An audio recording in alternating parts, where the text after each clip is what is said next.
Bismillahirrahmanirrahim. Assalamualaikum warahmatullahi wabarakatuh. Perkenalkan, nama saya Muhammad Kini dari kelas 4B. Saya akan menjelaskan tentang strategi pembelajaran.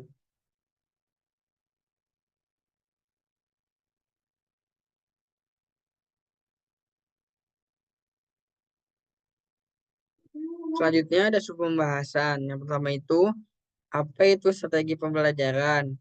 Yang kedua ada jenis strategi pembelajaran. Yang ketiga ada manfaat strategi pembelajaran. Dan yang terakhir ada cara memilih strategi pembelajaran yang tepat. Yang pertama itu ada pengertian strategi pembelajaran. Apa itu strategi pembelajaran? Strategi pembelajaran adalah strategi pembelajaran yang dipilih untuk menyampaikan materi pelajaran dalam lingkungan pengajaran tertentu, meliputi sikap, lingkup, dan urutan kegiatan yang dapat memberi pengalaman belajar kepada siswa. Jadi strategi pembelajaran itu adalah eh, bagaimana pembelajaran itu bisa masuk kepada siswa dengan cara yang lebih mudah. Selanjutnya ada jenis-jenis strategi pembelajaran. Yang pertama ada strategi discovery learning. Itu menyingkap pembelajaran. Itu adalah teori belajar yang didefinisikan sebagai proses pembelajaran yang terjadi bila pelajar tidak disajikan dengan pelajaran dalam bentuk finalnya, tetapi diharapkan mengorganisasi sendiri. Yang kedua ada strategi inquiry learning. Itu penyelidikan pembelajaran.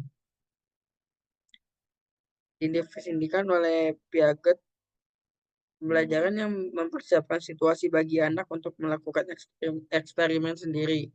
Dalam arti luas, ingin melihat apa yang terjadi,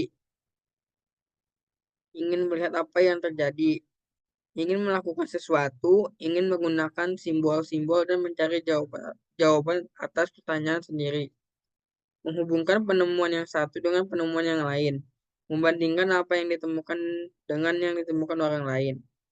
Yang selanjutnya ada strategi based learning atau PBL. Itu adalah metode pengajaran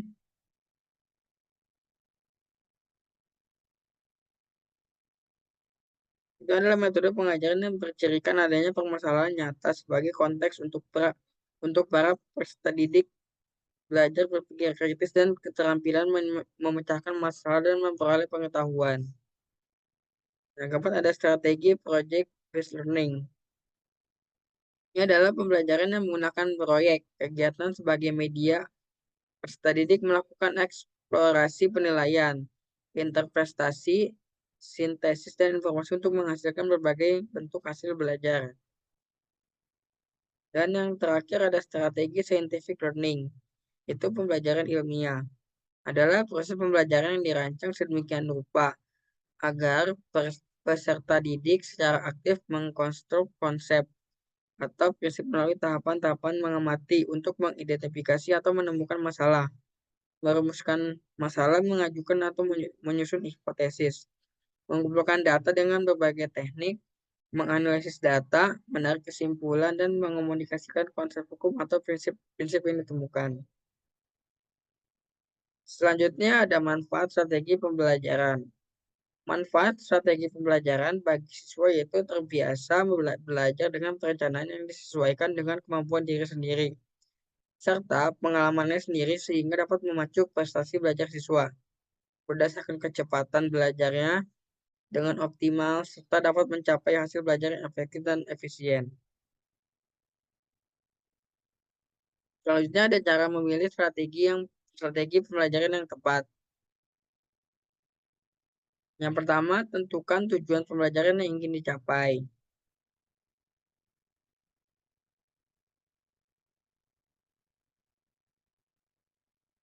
Ya, yang pertama itu ada tentukan tujuan pembelajaran yang ingin dicapai. Jadi, yang pertama kita tentukan dulu tujuan pembelajaran apa yang harus kita capai. Yang kedua, sesuaikan dengan gaya belajar siswa. Jadi yang kedua ini kita harus menyesuaikan cara siswa belajar dengan strategi yang kita pilih. Dan yang ketiga, sesuaikan alokasi waktunya. Jadi kita eh, sesuaikan alokasi waktunya agar tidak menjadi kelamaan atau menjadi kecepatan.